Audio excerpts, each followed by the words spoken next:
ठंडी रात, बुजुर्गों की डरावनी कहानियां।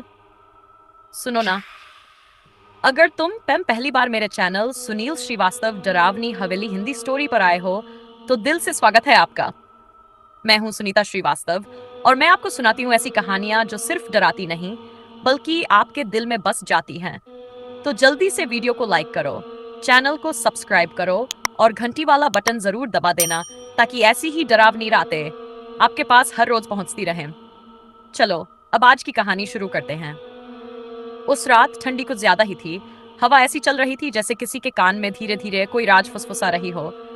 गांव के बाहर एक पुरानी सी झोपड़ी के सामने कुछ बुजुर्ग आग के पास बैठे थे।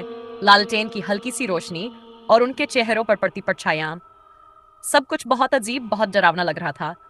मैं भी वहीं पास में खड़ी थी, चुपचाप, बिना आवाज किए। तभी एक बूढ़े बाबा बोले, आज की रात वैसी नहीं है जैसी तुम समझ रहे हो। दूसरा बुजुर्ग हंसते हुए बोला, हाँ, आज फिर वो आएगी। मेरे शरीर में सिहरन दौड़ गई। मैंने हिम्मत करके पूछा, कौन आएगा? सब अचानक चुप हो गए, बस आग की लकड़ियों के जलने की आवाज आ रही थी। फिर एक बूढ़ी औरत धीरे से बोली, जिसका नाम लेने से भी डर लगता है। हवा अचानक और तेज हो गई, लालटेन झिलमिलाने लगी। तभी पास खड़ा कुत्ता जोर जोर से भौंकने लगा और उसकी नजरें सीधे उस अंधेरे की तरफ थीं, जहां कुछ था, या शायद कोई था। मैंने भी डरते डरते उधर देखा और मुझे साफ दिखा, एक औरत सफेद साड़ी में धीरे धीरे हमारी तरफ बढ़ रही थी।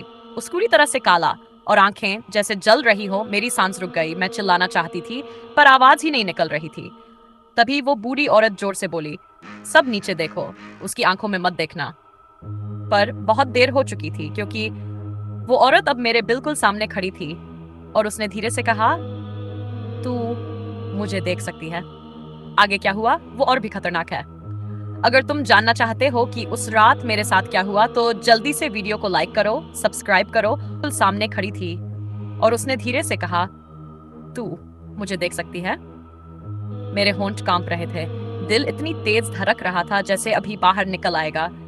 मैंने कुछ बोलने की कोशिश की, पर आवाज गले में ही अटक गई। वो औरत हल्के से मुस्कुराई। उसकी मुस्कान बिल्कुल इंसानी नहीं थी। तभी पीछे बैठे एक बुजुर्ग जोर से चिल्लाए, नीचे देखो, उसकी आंखों में मत देखो, नहीं तो वो तुम्हें भी ले जाएगी। मैंने तुरंत अपनी नजरें झुका ली, पर तब तक कुछ बदल चुका था। मुझे लग रहा था जैसे कोई मेरे कान के बिल्कुल पास खड़ा हो और धीरे धीरे फुसफुसा रहा हो, अब तू भी हमारे साथ चलेगी। मेरे हाथ पैर ठंडे पड़ गए। मैं भागना चाहती थी, पर मेरे पैर जमीन में जैसे जड़ हो गए थे। तभी लालटेन एकदम से बुझ गई। चारों तरफ अंधेरा, इतना गहरा कि अपना हाथ भी नजर नहीं आ रहा था। और उसी अंधेरे में किसी के चलने की आवाज, ठक ठक ठक, जैसे कोई धीरे धीरे मेरी तरफ बढ़ रहा हो। मैंने डरते डरते आवाज लगाई, कोई है? लेकिन जवाब में बस एक ठंडी हंसी सुनाई दी। अब सुनो, अगर तुम भी ये कहानी रात में अकेले सुन रहे हो, तो जरा अपने आसपास देख लेना, कहीं ऐसा तो नहीं कि कोई तुम्हें भी देख रहा हो। मैंने हिम्मत जुटाई और धीरे से पीछे मुड़ी, तब मेरे कंधे पर किसी का हाथ पड़ा। मैंने झटके से पलटकर देखा, वही बूढ़ी औरत थी, पर उसका चेहरा अब पहले जैसा नहीं था। उसकी आंखें पूरी सफेद हो चुकी थी और वो मुझे घूरते हुए बोली, तूने उसे देख लिया, अब वो तुझे नहीं छोड़ेगी। मैं रोने लगी, मुझे बचा लो प्लीज। तभी बाकी बुजुर्ग भी खड़े हो गए। सबके चेहरे बदलने लगे, जैसे वो सब इंसान नहीं, कुछ और थे। और तभी झोपड़ी के पीछे से वो सफेद साड़ी वाली औरत फिर से दिखाई दी। इस बार वो जमीन पर नहीं चल रही थी, बल्कि हवा में तैर रही थी। उसके बाल हवा में लहरा रहे थे और वो धीरे धीरे मेरी तरफ बढ़ रही थी। मैं पीछे हटने लगी, पर पीछे कुछ नहीं था, बस गहरा अंधेरा। अब तुम बताओ, अगर तुम्हारे सामने ऐसा कुछ आ जाए तो तुम क्या करोगे? मैंने आखिरी बार हिम्मत जुटाई और जोर से आंखें बंद कर ली। और जैसे ही मैंने आंखें बंद की, किसी ने मेरे कान में बहुत धीरे से कहा, अब तू हमारी हो चुकी है। और उसी पल मुझे महसूस हुआ कि मेरे पैर जमीन से ऊपर उठ रहे हैं, जैसे कोई मुझे खींच कर अंधेरे में ले जा रहा हो। मेरी सांसें टूटने लगी थी। मैंने आंखें कसकर बंद कर ली और अचानक सब कुछ शांत हो गया। जब मैंने धीरे धीरे आंखें खोली, तो सामने तेज धूप थी।